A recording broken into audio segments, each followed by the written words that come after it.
Hello guys, आज के हम इस टॉपिक में डिस्कस करेंगे व्हाट इज स्केलेबिलिटी। अब जो स्केलेबिलिटी है वो एक तरीके से ना सिस्टम की एबिलिटी है टू हैंडल इंक्रीज लोड। मतलब कि जो सिस्टम है वो इंक्रीज लोड को हैंडल कर पा रहा है। अब इंक्रीज लोड में क्या शामिल है, जिस तरीके से मोर यूजर्स होंगे, क्या मोर डेटा होगा या मोर रिक्वेस्ट होगी। मतलब कि जो सिस्टम है क्या वो मोर यूजर्स को या मोर डेटा को या मोर रिक्वेस्ट को हैंडल कर पा रहा है। अगर कर पा रहा है तो कहा जा सकता है कि वो सिस्टम स्केलेबल है विदाउट ब्रेकिंग और स्लो डाउन। मतलब कि सिस्टम स्लो डाउन तो नहीं हो रहा, क्या ब्रेक तो नहीं हो रहा। विदाउट ब्रेकिंग और स्लो डाउन अगर वो यूजर की रिक्वेस्ट को या डेटा को या मोर यूजर्स को जो है वो हैंडल कर पा रहे तो कहा जा सकता है कि वो सिस्टम स्केलेबल है। फॉर एग्जाम्पल मैं आपको एक मिसाल दूंगी। अगर आप रेस्टोरेंट की एग्जाम्पल लो तो अगर जो है ना वहाँ पे कुछ लोग आते हैं, मतलब कि कुछ लोगों के आने के लिए तो एक शेफ ही जो है ना वो इनफ है। लेकिन क्या हो अगर उसी रेस्टोरेंट में 100 पीपल आ जाए तो क्या जो है ना उसके लिए आपको ज्यादा शेफ नहीं चाहिए होंगे या बहुत सारे टेबल्स नहीं चाहिए होंगे या आपको वेटर्स नहीं चाहिए होंगे। अगर जो है ना वो रेस्टोरेंट अपने आप को एडजस्ट कर पा रहा है, अगर उसके पास बहुत सारे पीपल आ रहे हैं या यूजर्स आप कह सकते हो आ रहे हैं, अगर वो इन तमाम को हैंडल कर पा रहा है तो कहा जा सकता है कि वो रेस्टोरेंट वेल एडजस्ट है। या आप ये भी कह सकते हो कि वो स्केलेबल है, यानी कि जो रेस्टोरेंट है वो फ्यू पीपल को भी हैंडल कर पा रहे हैं। लेकिन अगर जो है ना उनकी तादाद बढ़ जाती है तो वो उन तमाम जो है ना पीपल को हैंडल कर पा रहा है। तो ये कहलाती है स्केलेबिलिटी कि जो सिस्टम है वो ऑटोमेटिकली जो है ना वेल एडजस्ट हो जाए अकॉर्डिंग टू द रिक्वायरमेंट्स। अगर हम टाइप ऑफ स्केलेबिलिटी की बात करें तो सबसे पहले जो टाइप है वो है वर्टिकल स्केलेबिलिटी, जिसको जो है ना आप स्केल अप भी कह सकते हो। अब स्केल अप में क्या होता है, यहाँ पे ना add more power to the existing server. मतलब कि जो एग्जिस्टिंग सर्वर होता है उसके अंदर क्या होता है, मोर पावर ऐड की जाती है। अब मोर पावर से क्या मुराद है, किस तरीके से सीपीयू हो गया, रैम होगी या एसएसबी होगी, तो ये कहलाती है पावर। मतलब कि क्या होता है वर्टिकल स्केलेबिलिटी में यहाँ पे ना एग्जिस्टिंग सर्वर पे, मतलब उसी सर्वर पे क्या होता है मोर पावर ऐड की जाती है। पावर में उसके रिसोर्सेज शामिल हैं।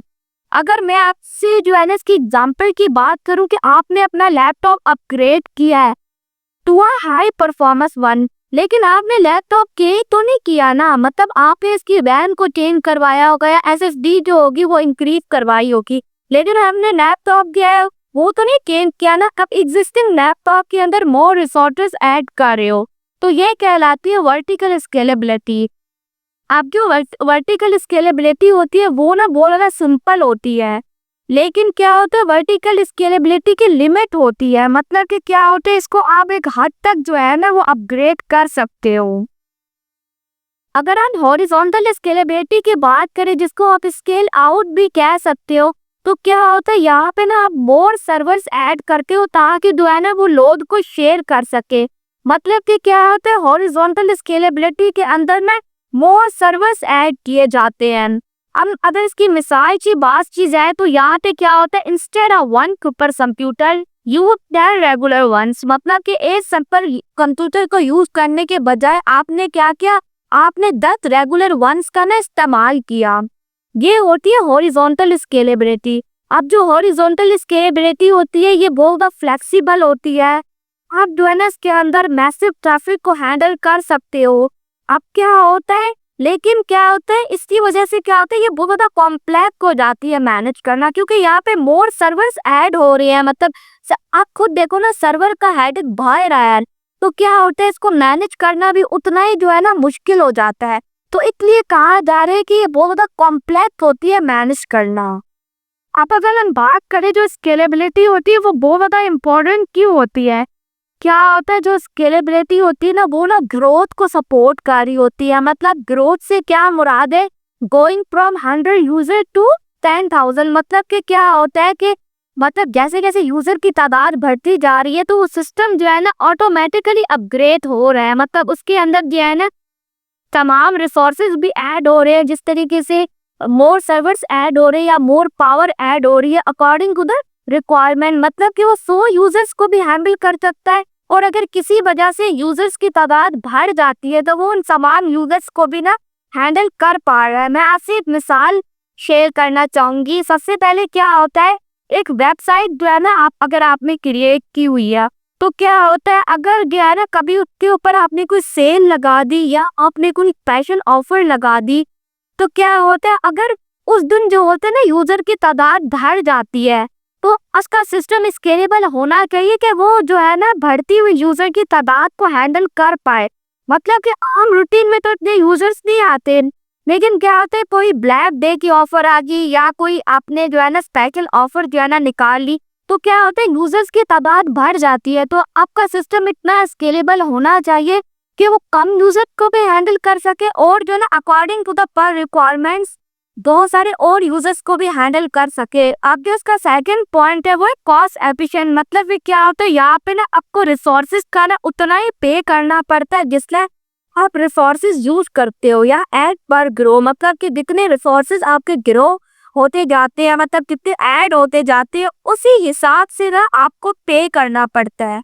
इसलिए कहा जाता है ये कॉस्ट एफिशिएंट है। मतलब नॉर्मल डेज में तो आपको जो है ना इतने रिसोर्सेज का पे नहीं करना पड़ता होगा। आपने कोई सेल लगा दिया, स्पेशल ऑफर निकाल दी तो क्या होगा, उस दिन आपके जो है ना वेबसाइट पे बहुत ज्यादा यूजर्स आएंगे तो क्या होगा, इस पर रिक्वायरमेंट होगा, आपका सिस्टम अपग्रेड हो जाएगा और वो बहुत सारे यूजर्स को हैंडल कर पाएगा।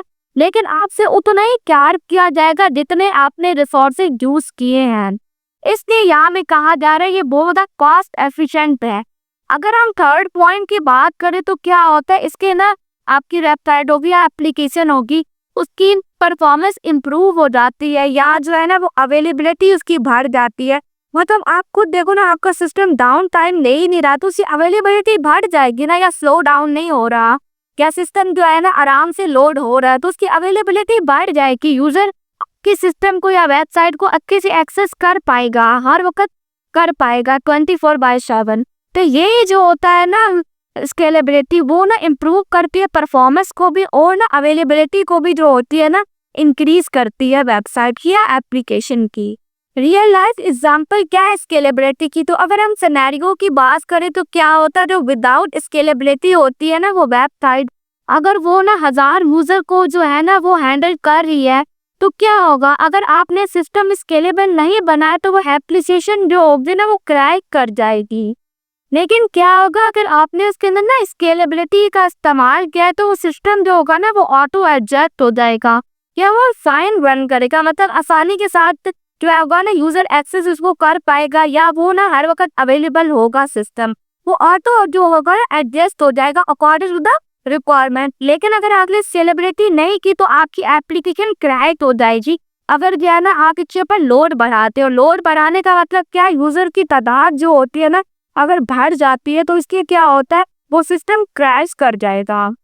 अगर हम सेकंड पॉइंट की बात करें सडन ट्रैफिक स्पाइक, मतलब अगर आपके वेबसाइट पे या एप्लीकेशन पे सडन ट्रैफिक जो है ना स्पाइक हो रहा है तो उससे क्या होगा, अगर आपने स्केलेबिलिटी का इस्तेमाल नहीं किया तो आपकी वेबसाइट जो होगी वो स्लो डाउन हो जाएगी या उसका डाउन टाइम बढ़ जाएगा या जो होगी वो क्रैश हो जाएगी। लेकिन अगर आपने स्केलेबिलिटी का इस्तेमाल किया है तो वहाँ पे क्या होगा, वहाँ पे ऑटो लोड बैलेंसेस जो होंगे ना वो हो जाएगा, मतलब ऑटोमेटिकली जो होगी वो रिक्वायरमेंट के हिसाब से जो होगी ना वो एडजस्ट कर जाएगी या स्केल आउट हो जाएगी। मतलब उसमें रिसोर्सेज ऐड हो जाएंगे या कंप्यूटेशनल पावर ऐड हो जाएगी या मोर सर्वर्स ऐड हो जाएंगे। तो इससे क्या होगा, सिस्टम जो होगा वो डाउन नहीं होगा, वो अवेलेबल रहेगा। इसलिए क्या होता है जो मॉडर्न सिस्टम्स होते हैं उनके अंदर जो होगा ना स्केलेबिलिटी का आप इस्तेमाल देखोगे तो क्या होता है बहुत सारे यूजर्स का लोड हैंडल करना पड़ सकता है। तो क्या होता है सिस्टम को स्केलेबल होना बहुत ज़्यादा लाजमी है ताकि जो है ना आपकी वेबसाइट अच्छे से जो है ना रन कर सके और जो है ना आप जो है ना आराम से जो है ना अपना काम कर सको। तो ये था कुछ स्केलेबिलिटी के बारे में। उम्मीद है कि आपको ये लेक्चर पसंद आया होगा। Thank you.